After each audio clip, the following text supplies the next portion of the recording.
Hey, that was the week as a new feature. Substack have introduced the ability for me to speak my editorial to you. So here goes with this week's editorial. And it's all about streaming wars over live sports. Software is about to eat live sports. The signs have been coming for some time. Apple pioneered the trend by buying the rights to Friday Night Baseball and MLS Soccer, and it's rumored to be interested in Sunday Ticket for NFL streaming.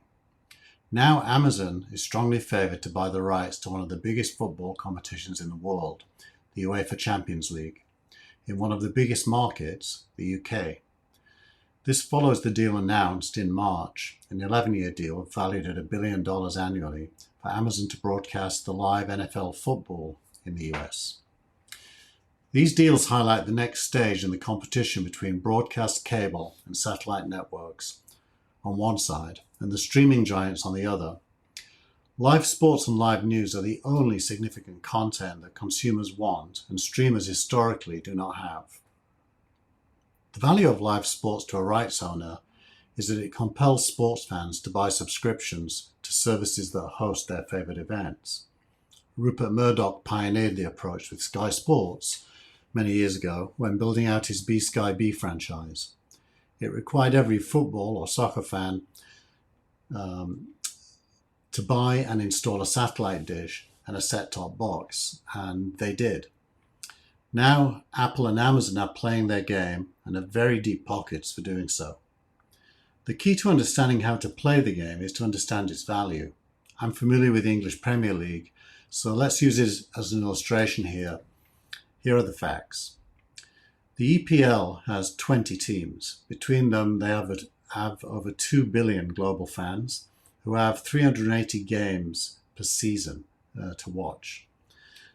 That is a total market available of 760 billion viewer games.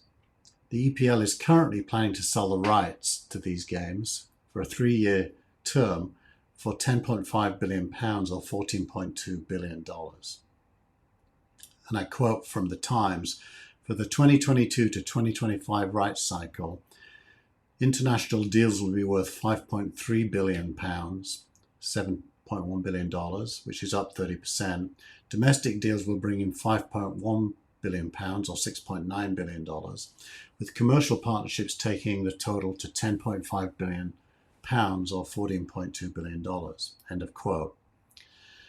That makes $4.73 billion per year as the price of buying the rights. On a per viewer game basis, that is 0.6 of a cent per viewer game in revenue. And I include the math in the editorial to illustrate that that's the correct number. Now, of course, the rights buyers monetize the games at a multiple of their cost by selling subscriptions and advertisements. The total value of the league measured in income is unknown, but clearly it's well over $4.37 billion a season, and it could be as much as 9 to 10 times that. Of course, that income goes to the rights buyers, not to the league. So if streamers were to gain control of the EPL, how much might it actually be worth? Well, let's assume that 50% of the fan base, 1 billion people, watch one game a week at $1 a game. Again, I put the math in the editorial, but it comes out at a seasonal revenue of $38 billion, not $4.373 billion. So at one game per week and at $1 a game, streaming could generate $38 billion per season. In reality, the price per game can be a lot higher than $1, and most fans would watch more than one game per week. The untapped fortune here is what I call digital seats. Liverpool FC can fit under 70,000 fans into its Anfield Stadium, but over 500 million would pay to watch live games. Double that for Manchester United. Streamers can create these digital seats. Over time, they can deliver a better than stadium experience to those digital seats. This means that the price Amazon is paying for European football, and for that matter, the price everyone is paying for the EPL, is very small compared to the opportunity. Beyond that, the EPL should itself probably retain the rights and offer ticket-based streaming directly to fans globally. In that case, the revenue would come back to the EPL and not be placed into the hands of middlemen. The real promise of streaming is to cut out the middlemen and simply pay for production and transport as a cost. Movies, TV series, news and sports will all go this way. This week, Amazon is shining a light on this with its UEFA Champions League deal. And that is it for my spoken editorial.